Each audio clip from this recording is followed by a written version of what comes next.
It was Christmas Eve, and the city was dressed in light. The streets were decorated with garlands, twinkling lights, and Christmas trees at every corner. The biting cold of the night made people bundle up in heavy coats, but the festive atmosphere warmed their hearts. While many gathered at home with their families to celebrate the feast, Emily Williams was on her way to another long night of work. Emily was a simple woman, 35 years old, and a mother of 2 small children. With a serene smile and eyes that revealed an unwavering strength, she carried in her heart the faith that better days would come. Working as an event assistant, her routine was exhausting, but she knew that every shift completed meant food on the table and clothes for her children. That night, the work would be at a luxurious mansion in the city's most affluent neighborhood. It was the Christmas party of a wealthy and influential family, the Montgomerys. The immense mansion looked like a fairy tale palace. Wrought iron gates, gardens adorned with golden lights, and a long staircase leading to the main entrance. Luxury cars parked in front of the house, and guests descended, showcasing their stunning dresses and impeccable suits. Emily entered through the back. Like all the staff, the smell of fine food filled the air, exquisite dishes being finished by renowned chefs. The environment was bustling, but she was already accustomed to the frenetic pace of the backstage. Dressed in her pristine white uniform, she received her instructions: serve the guests, offer glasses of wine, and collect dirty plates. As the guests gathered in the main hall, Emily discreetly observed. Crystal chandeliers hung from the ceiling, sparkling with the golden glow of the lights. The tables were adorned with linen tablecloths and silverware. The marble floor reflected the lights and the sparkle of the jewelry worn by the women present. Every detail overflowed with luxury and extravagance. The guests were lively, loud laughter, toasts with crystal glasses, and conversations about international travels and financial investments could be heard all around. For Emily, it was like watching a play from the balcony. As she passed among the guests with a tray of red wine glasses, she felt the superior glances of some women. She knew that, for many there, she was invisible. She didn't care. Her focus was on her work and her children waiting for her at home. Then the unexpected happened. Emily was crossing the hall holding a glass of wine in one hand and a tray of canapés in the other. At the same moment, a tall and elegant woman named Victoria Montgomery, the hostess of the party, was walking in the opposite direction. Wearing a vibrant red silk dress, Victoria was gesturing with her hands as she talked to a friend. Her attention was completely focused on the conversation, and her steps were hurried. Victoria's slender heel hit a slight imperfection in the marble floor. She stumbled, her body leaning forward, and within seconds, she collided directly with Emily.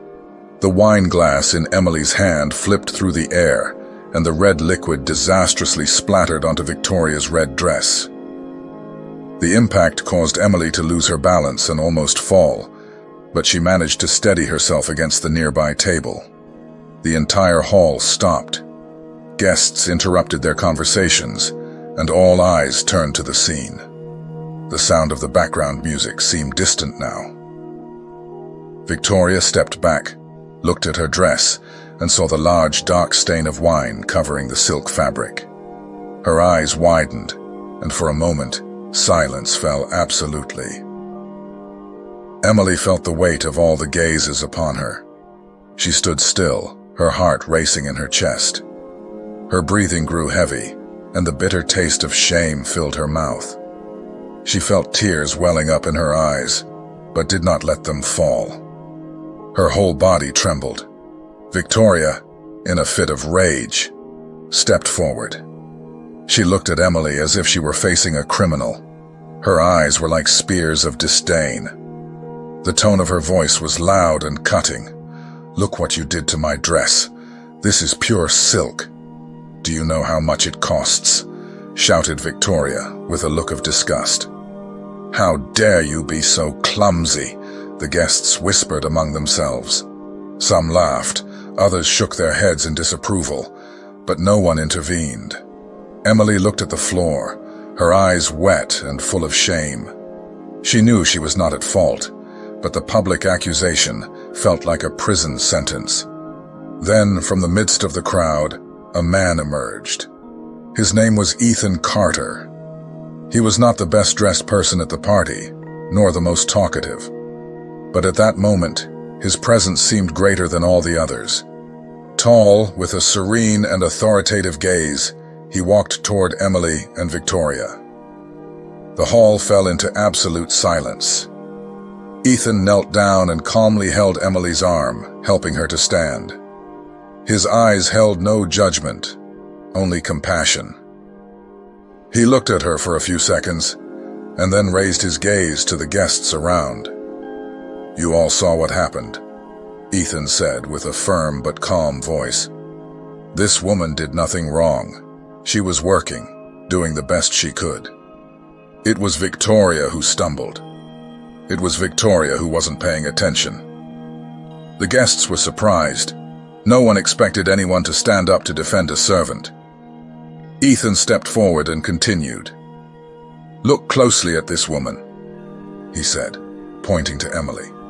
Despite being humiliated in front of everyone, she didn't say a word of revolt. She didn't retaliate with screams, didn't point fingers. And do you know why? Because people like her have something that many of us here do not have: humility and kindness of heart. The silence grew even deeper. Each word from Ethan weighed like lead in the hearts of those who listened. While you accumulate expensive clothes and flaunt your possessions, she accumulates faith, courage, and dignity. That, my friends, cannot be bought. It is earned. God does not look at jewels, at clothes, or at the parties we throw. God looks at the heart, and before Him, those who humiliate others already have their reward here on earth.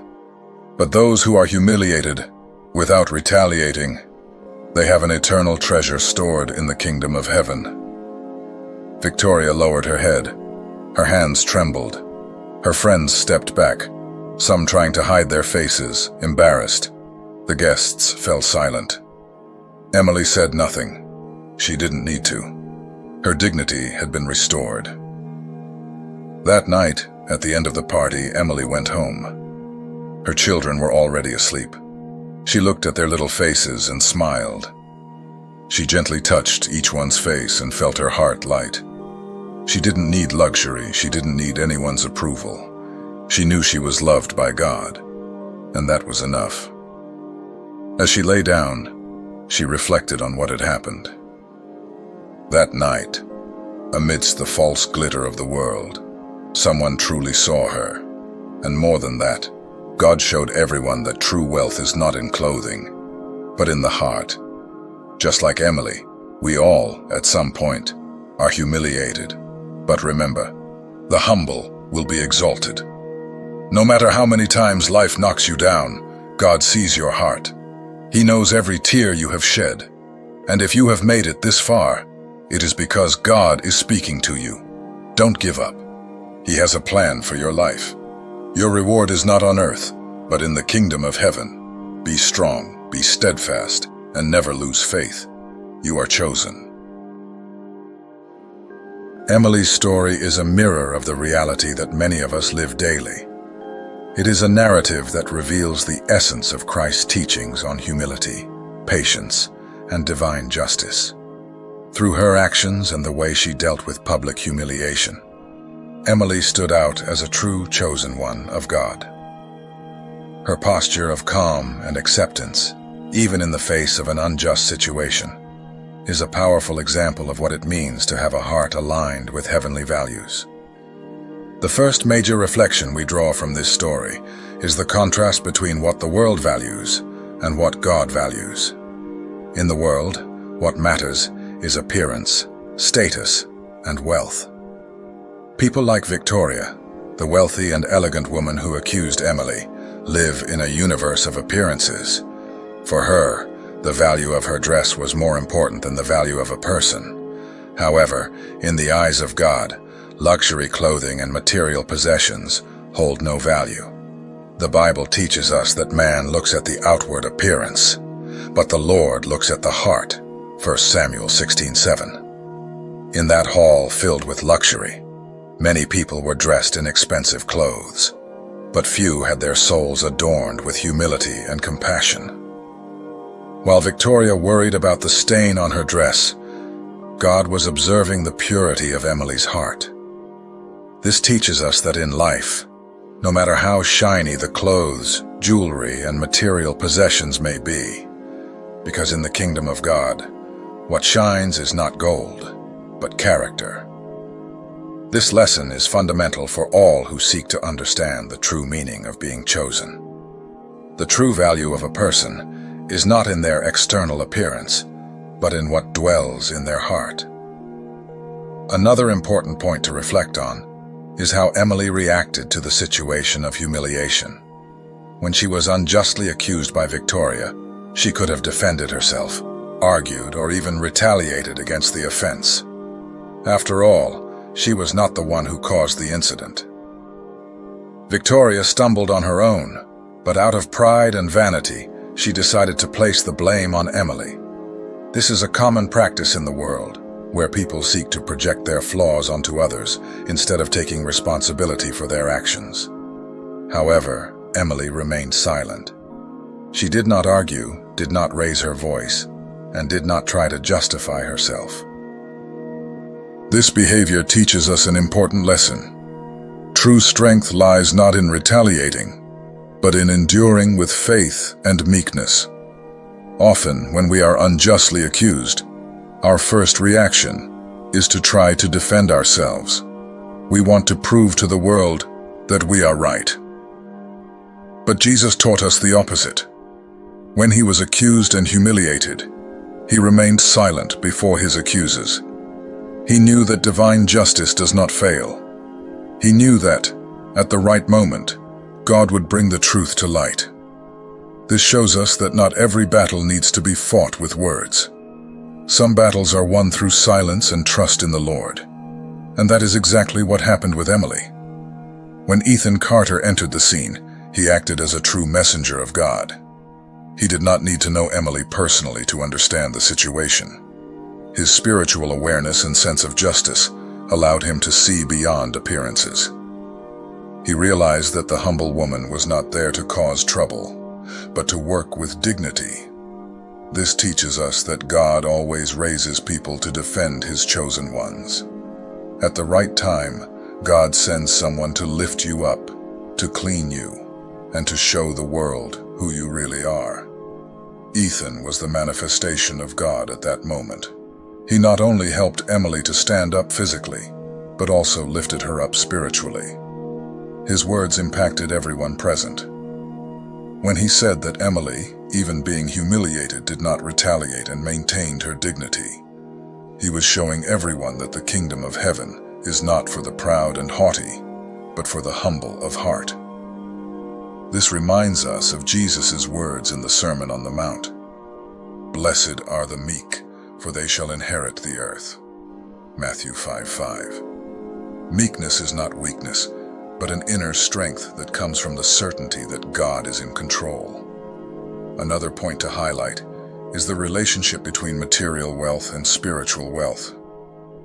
Many people believe that because they possess goods, status, and power, they are above others. But Emily's story shows us that before God, it does not matter what you possess, but who you are inside. At the party, there were people dressed in expensive clothes, surrounded by luxury and comfort. However, none of them stood up to defend Emily. It took someone with spiritual awareness to manifest for justice to be done. This shows us that true treasure is not in what you accumulate on earth, but in what you accumulate for heaven.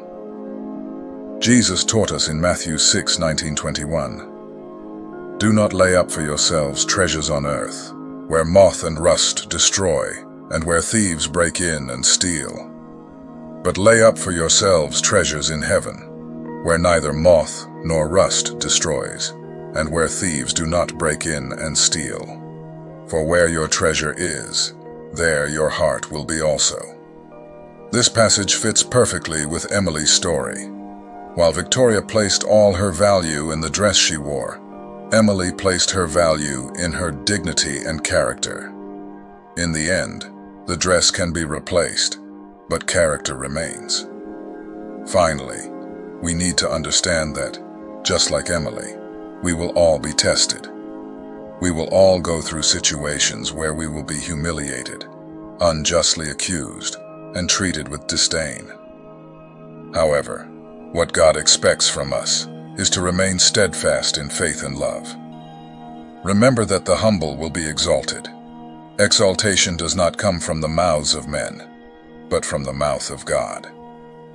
When you remain faithful, even in the face of injustice, God rises from his throne and declares, "This is my Son, in whom I am well pleased." It does not matter how much the world tries to belittle you. God will never stop seeing the value you have. Emily did not need to shout her innocence, for God was already preparing someone to defend her. And just as it happened with her, you also do not need to despair when you are humiliated. The world may try to bring you down, but God will always lift you up. Perhaps today you feel like Emily, with a heavy heart and eyes full of tears. Perhaps you have been humiliated at work, in your family, or in some public place. But know this: God sees every tear you shed in silence. He knows your heart, and at the right time, he will bring justice. Just as Ethan stood up to defend Emily, God will send people to help you. It may be a friend, a co-worker, or even someone you do not know. But the important thing is that you do not feel alone. God is always acting on behalf of his chosen ones. The kingdom of heaven is not for those who oppress, but for those who are oppressed and remain steadfast. Victoria's pride and arrogance did not grant her any benefit. On the contrary, she was exposed before everyone. Meanwhile, Emily's humility shone, and God honored her through Ethan. This shows that in the kingdom of God, the last will be first, and the first will be last. Matthew 20:16. No matter how much they try to belittle you, God will always exalt you. Remember, the world values what is seen, but God values what is hidden in the heart. If you have been humiliated, accused, or wronged, keep the faith. God is seeing everything, and at the right moment, he will lift you up in the presence of all. You are chosen, and God does not abandon his chosen ones. Be patient, remain silent if necessary, but never stop believing that the Lord is in control. Today, God is telling you, I see your suffering. I will honor you. Do not fear, for I am your God. Trust in him. You are chosen, and the whole world will see this in due time. Christmas is a special time of renewal and an invitation to remember God's immense love for you. It is a time to reflect on the promises of Christ, the light that came into the world to bring hope and salvation. He is the proof that you are not alone and that your life has a greater purpose. I am George, a spiritual leader and, like you, a chosen one of God. I want to invite you to participate in a transformative journey with the devotional, The Chosen 40 Days with Jesus. For 40 days, you will be guided by reflections and prayers inspired by the teachings of Christ, strengthening your faith and finding clarity and peace. If this message has touched your heart, write in the comments, I accept the call and want to walk with Jesus.